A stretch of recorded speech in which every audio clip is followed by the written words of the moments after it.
and trying to look for a place to live. It's so much harder than it's supposed to be. I've been in the studio. I shot a music video last week. So I got some stuff for you coming up. I know. And this is the beginning. I'm gonna shoot more towards the end of the month, but you will be fed soon, children. You will be fed soon. Their mocking expression and grown almost dreamy. It's a beautiful thing, the destruction of words. Of course, the great wastage is in the verbs and adjectives, but there are hundreds of nouns that can be got rid of as well. It isn't only synonyms, there are also the antonyms. After all, what justification is there for a word which is simply the opposite of some other words? A word contains its opposite in itself.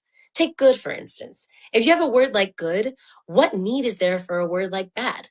Ungood will do just well.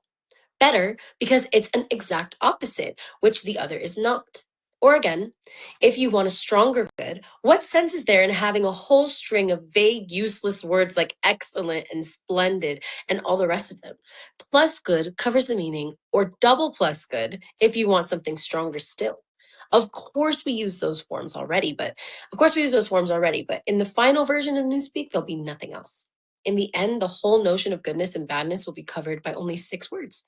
In reality, only 1 word. Don't you see the beauty of that, Winston? It was BB's idea originally, of course, he added as an afterthought. A sort of vapid eagerness fitted across Winston's face at the mention of Big Brother. Nonetheless, Syme immediately detected a certain lack of enthusiasm. You haven't a real appreciation of Newspeak, Winston, he said almost sadly. Even when you write it, you're still thinking in old speak. I've read some of those pieces that you write in the Times occasionally. They're good enough, but they're translations. In your heart, you'd prefer to stick to old speak, with all its vagueness and its useless shades of meaning. You don't grasp the beauty of the destruction of words. Do you know that Newspeak is the only language in the world whose vocabulary gets smaller every year?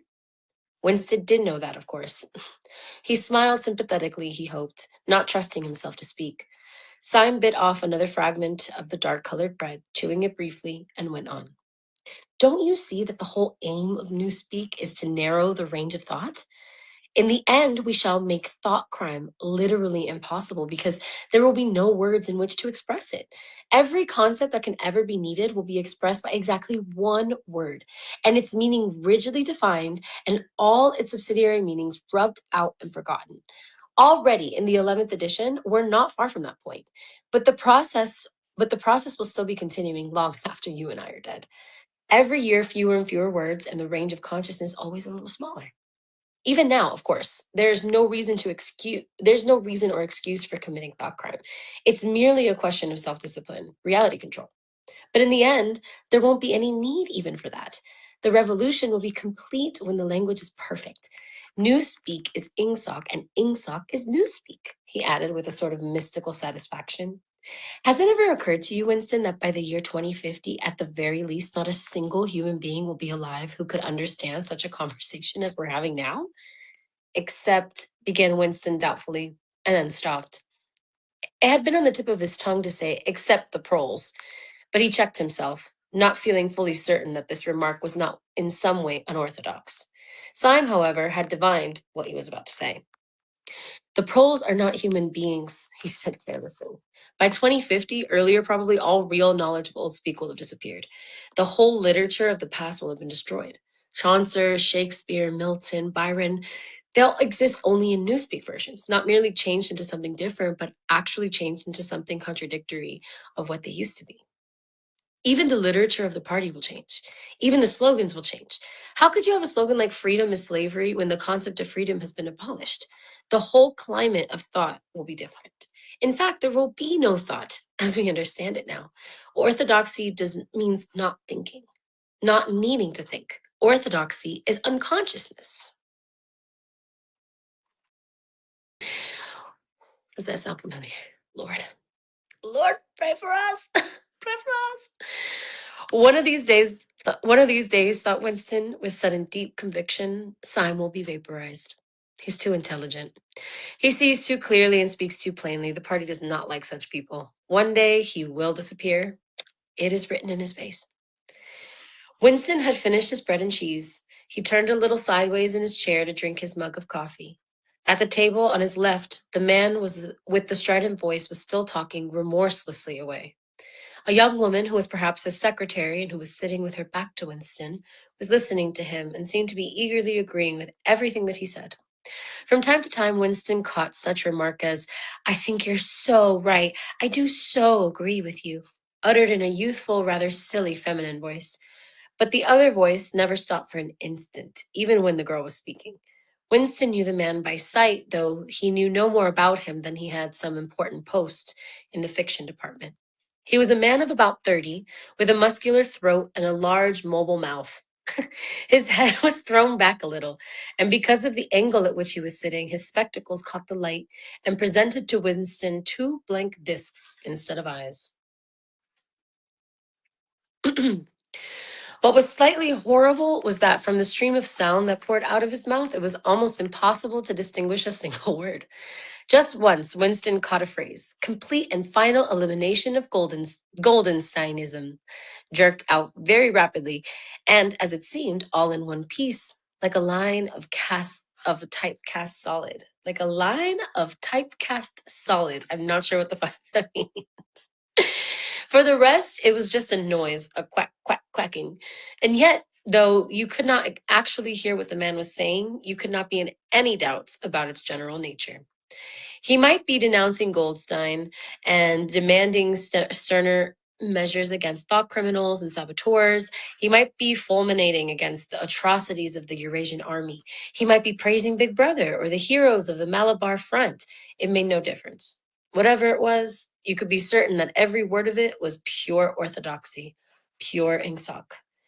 As he watched the eyeless face with the jaw moving rapidly up and down, Winston had a curious feeling that this was not a real human being, but some kind of dummy.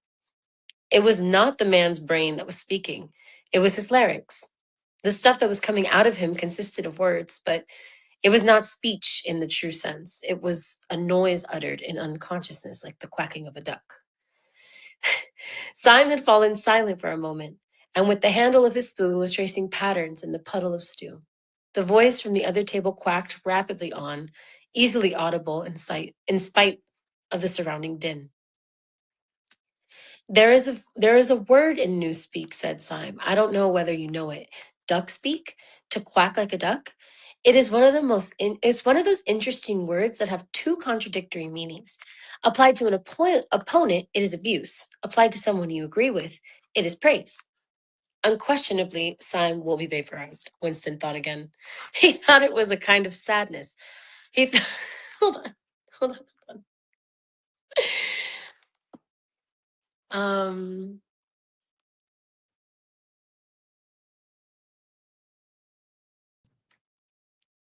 mhm,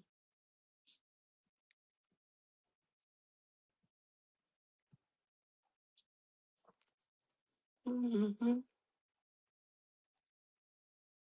Okay, hold on. Sorry, guys. I'm just gonna, you know, I need some water.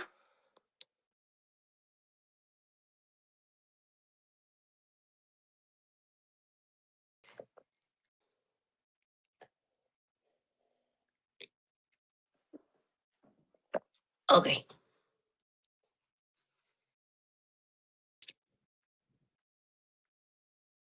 okay. So he's talking about duck speak. Okay, so this is Syme. Okay. There's a word in Newspeak, said Syme. I don't know whether you know it. Duck speak, to quack like a duck. It's one of those interesting words that have two contradictory meanings, actually. Applied to an opponent, it is abuse. Applied to someone you agree with, it is praise. Unquestionably, Syme will be vaporized, Winston thought again. He thought it was a kind of sadness, although well knowing that Syme despised him and slightly disliked him, and was fully capable of denouncing him as a thought criminal if he saw any reason for doing so. There was something subtly wrong with Syme. There was something that he lacked: discretion, aloofness, a sort of saving stupidity. You cannot say that he was unorthodox. He believed in the principles of Ingsoc. He venerated Big Brother. He rejoiced over victories. He hated heretics, not merely with sincerity, but with a sort of like restless zeal, an up-to-dateness of information, which was ordinary party member, which the ordinary party member did not approach. Yet a faint air of disreputability always clung to him. He said things that would have been better unsaid. He had read too many books. He frequented the Chestnut Tree Cafe, haunt of painters and musicians. There was no law, not even an unwritten law, against frequenting the Chestnut Tree Cafe, yet the place was somehow ill-omened. The old, discredited leaders of the party had been used to gather there before they were finally purged. Goldstein himself, it was said, had sometimes been seen there, years or decades ago. Syme's fate was not difficult to foresee, and yet it was a fact that if Syme grasped, even for 3 seconds, the nature of his, Winston's, secret opinions, he would betray him instantly to the thought police. So would anybody else for that matter, but Syme more than most. Zeal was not enough. Orthodoxy was unconsciousness. Syme looked up. Here comes Parsons, he said. Something in the tone of his voice seemed to add, that bloody fool. Okay, then I said it wrong. Hold on. Syme looked up. Here comes Parsons, he said. Something in the tone of his voice seemed to add, that bloody fool. Parsons, Winston's fellow tenant at Victory Mansions, was in fact threading his way across the room. A tubby, middle-sized man with fair hair and a frog-like face. At 35, he was already putting on rolls of fat at neck and waistline, but his movements were brisk and boyish. His whole appearance was that of a little boy grown large, so much so that although he was wearing the regulation overalls, it was almost impossible not to think of him as being dressed in the blue shorts, gray shirt, and red neckerchief of the spies. In visualizing him, one saw always a picture of dimpled knees and sleeves rolled back from pudgy forearms. Parsons did indeed invariably revert to shorts when a community hike or any other physical activity gave him an excuse for doing so. He greeted them both with a cheery, hello, hello, and sat down at the table, giving off an intense smell of sweat. This man be roasting everybody, okay?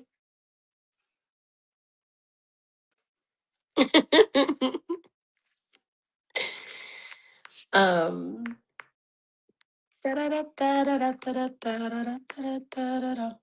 okay.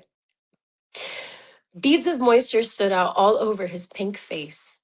His powers of sweating were extraordinary. At the community center, you could always tell when he had been playing table tennis by the dampness of the bat handle. Oh, Syme had produced a strip of paper on which there was a long column of words and was studying it with an ink pencil between his fingers. Look at him working away in the lunch hour, said Parsons, nudging Winston. Keenness, eh? What's that you've got there, old boy? Something a bit too brainy for me, I expect. Smith, old boy, I'll tell you why I'm chasing you. It's that sub you forgot to give me. Which sub is that? Said Winston, automatically feeling for money. About a quarter of one's salary had to be had to be earmarked for voluntary subscriptions, which were so numerous that it was difficult to keep track of them. Guys, I'm telling you, one of these dudes that's running shit right now read this book and was like, let's do that. Let's just do that. It's already written out for us. Like we don't have to change anything. What do you mean you're lost? Why are you lost? Look at your book. Look at your book or just listen. We are on page 56 right now. Top of 56, middle of 56. Almost done with it.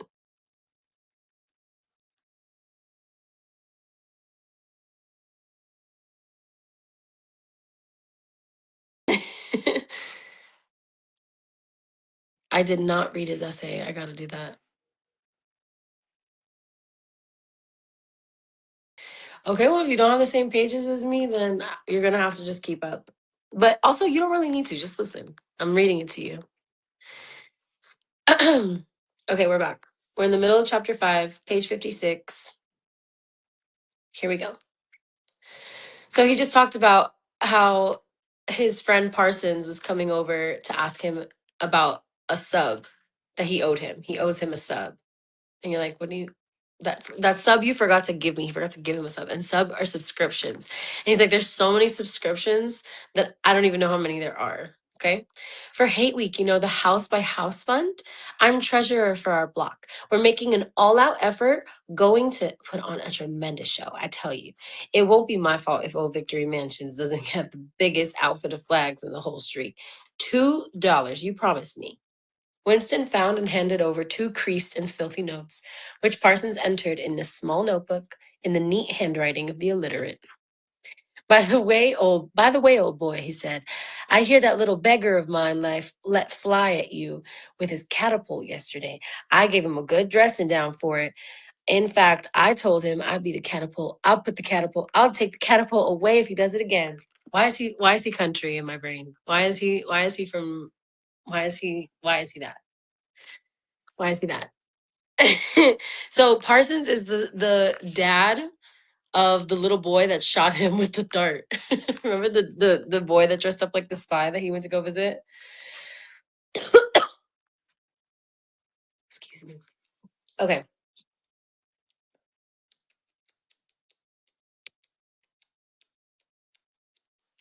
Okay. By the way, I hear that little beggar of mine let fly at you with his catapult yesterday. Gave him a good dressing down for it. In fact, I told him I'd take that catapult away if he does it again.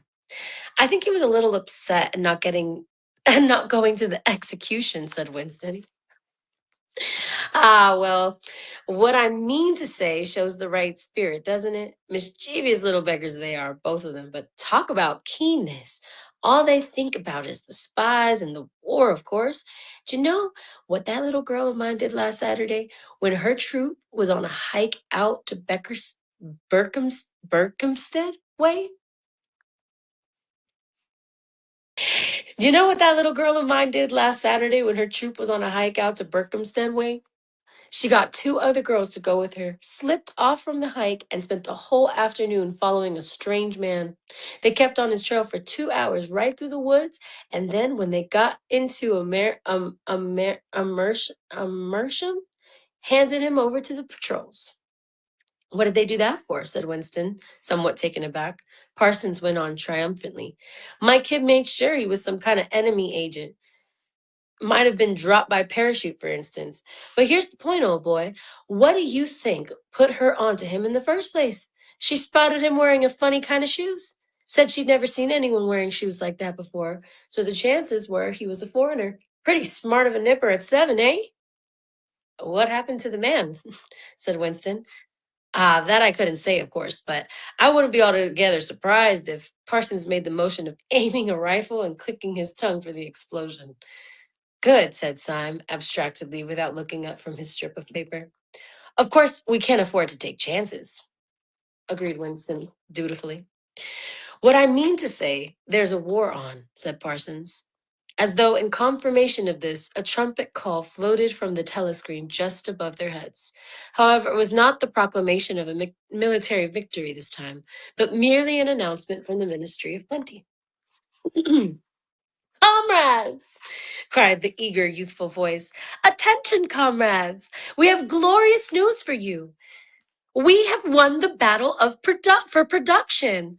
Returns now completed of the output of all classes of consumption goods show that the standard of living has risen by no less than 20% over the past year. All over Oceania this morning, there were irrepressible, spontaneous demonstrations when workers marched out of factories and offices and paraded through the streets with banners voicing their gratitude to Big Brother for the new, happy life which his wise leadership has bestowed upon us. Here are some of the completed figures. Foodstuffs. The phrase, our new happy life, recurred several times. It had been a favorite of late. It had been a favorite of late with the Ministry of Plenty. Parsons, his attention caught by the trumpet call, sat sitting with a sort of gaping solemnity, a sort of edified boredom. He could not follow the figures, but he was aware that they were in some way a cause for satisfaction. He had lugged out a huge and filthy pipe, which was already half full of charred tobacco. With the tobacco ration at 100 grams a week, it was seldom possible to fill a pipe up to the top. Winston was smoking a victory cigarette, which he had carefully horizontal. The new ration did not start till tomorrow, and he had only 4 cigarettes left. For the moment, he had shut his ears to the remoter noises and was listening to the stuff that streamed out of the telescreen. It appeared that there had even been demonstrations to thank Big Brother for raising the chocolate ration to 20 grams a week. And only yesterday, he reflected, it had been announced that the ration was to be reduced to 20 grams a week. Was it possible that they could swallow that after only 24 hours? Yes, they swallowed it. Doesn't that sound familiar? Parson swallowed it easily with the stupidity of an animal. The eyeless creature at the other table swallowed it fanatically, passionately, with a furious desire to track down, denounce, and vaporize anyone who should suggest that last week the ration had been 30 grams. Syme, too, in some more complex way, involving doublethink, Syme swallowed it. Was he then alone in the possession of a memory? A fabulous statistics continued. The fabulous statistics continued to pour out of the telescreen. As compared with last year, there was more food, more clothes, more houses, more furniture, more cooking pots, more fuel, more ships, more helicopters, more books, more babies, more of everything except disease, crime, and insanity. Year by year, minute by minute, everybody and everything was whizzing rapidly upwards. As Syme had done earlier, Winston had taken up his spoon and was dabbing the pale colored gravy with. As Syme had done earlier, Winston had taken up his spoon and was dabbling the pale colored gravy that dribbled across the table, drawing a long streak of it out into a pattern. He, he meditated resentfully on the physical texture of life. Had it always been like this? Had food always tasted like this? He looked around the canteen, a low ceilinged, crowded room with walls grimy from the contact of innumerable bodies, battered metal tables and chairs placed so close together that you sat with elbows touching, bent spoons, dented trays, coarse white mugs, all surfaces greasy, grime in every crack, and a sourish composite and a sourish composite smell of bad gin and bad coffee and metallic stew and dirty clothes. Always in your stomach and in your skin, there was a sort of protest, a feeling that you had been cheated of something that you had the right to. It was true that he had no memories of anything greatly different. In any time that he could accurately remember, there had never been quite enough to eat. One had never had socks or underclothes that were not full of holes. Furniture had always been battered and rickety, rooms underheated, tube trains crowded, houses falling to pieces, bread dark colored, tea a rarity, coffee filthy tasting, cigarettes insufficient, nothing cheap and plentiful except synthetic gin. And though, of course, it grew worse as one's body aged, was it not a sign that this was not the natural order of things? If one's heart sickened at the discomfort and dirt and scarcity, the interminable with winters, the stickiness of one's socks, the lifts that never worked, the cold water, the gritty soap, the cigarettes that came to pieces, the food with its strange evil tastes. Why should one feel it was to what? Why should one feel it to be intolerable unless one had some kind of ancestral memory that things had once been different?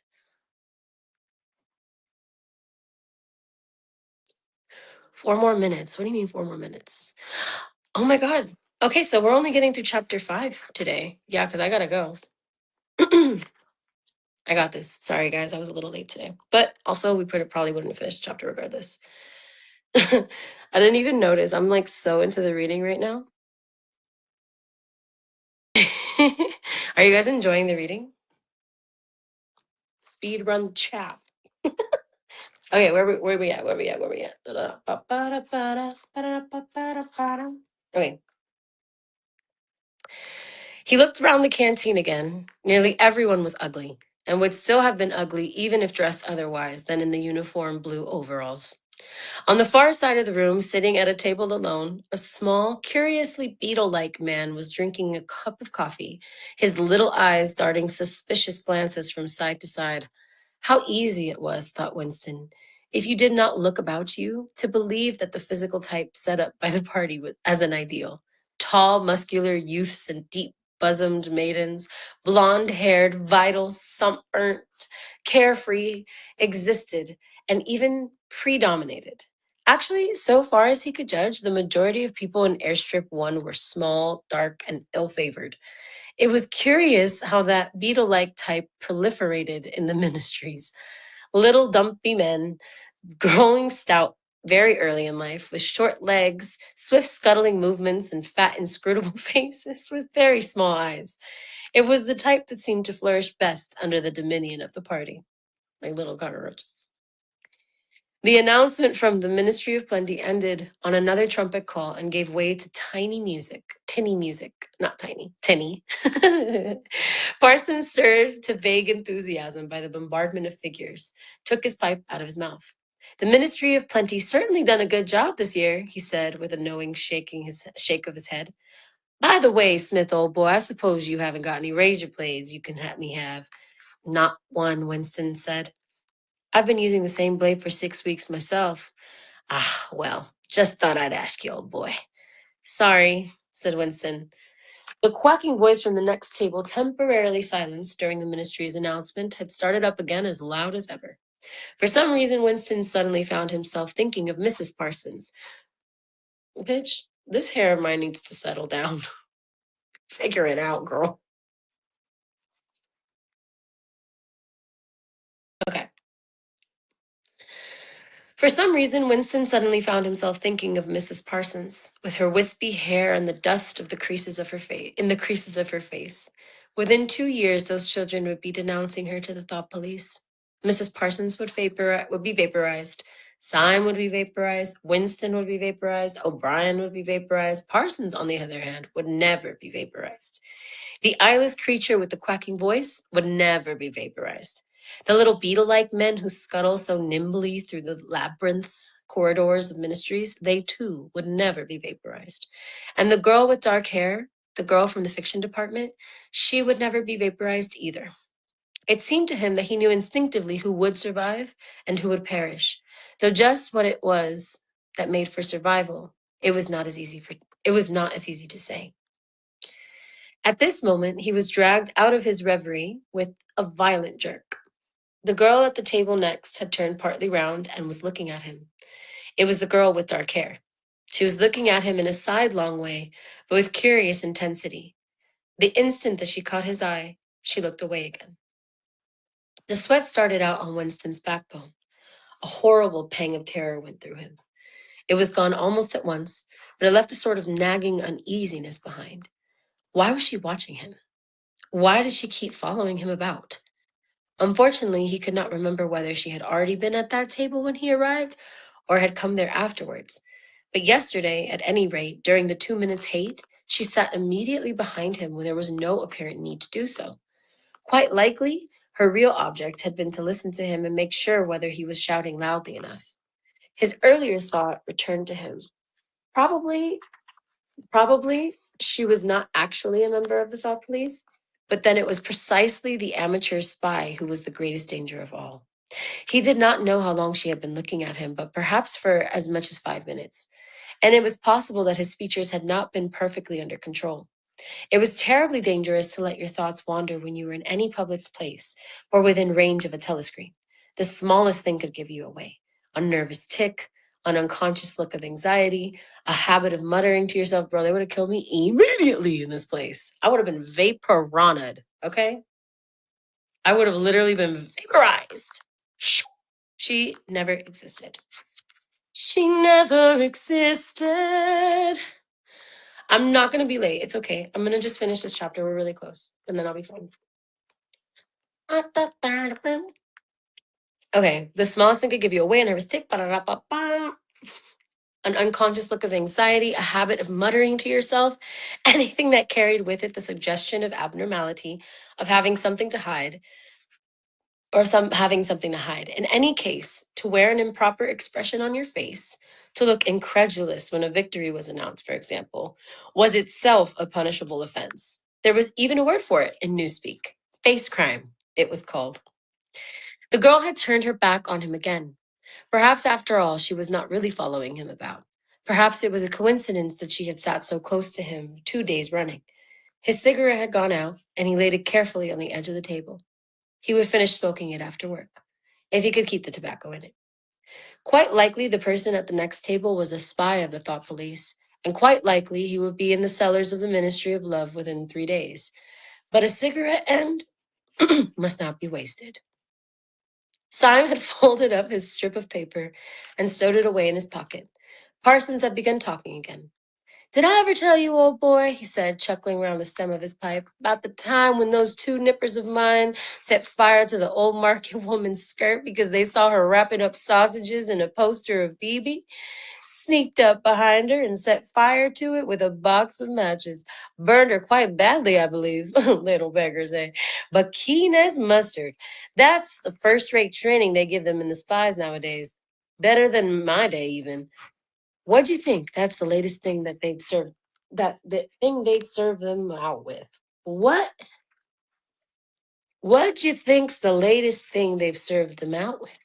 Ear trumpets for listening through keyholes? my. Oh wait, hold on. Got it. I got it. I got where we're from.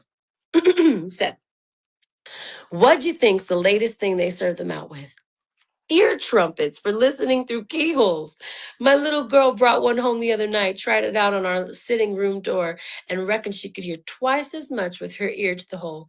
Of course, it's only a toy, mind you. Still gives them the right idea, eh? At this moment, the telescreen let out a piercing whistle. It was the signal to return to work. All three men sprang to their feet to join in the struggle round the lifts, and the remaining tobacco fell out of Winston's cigarette.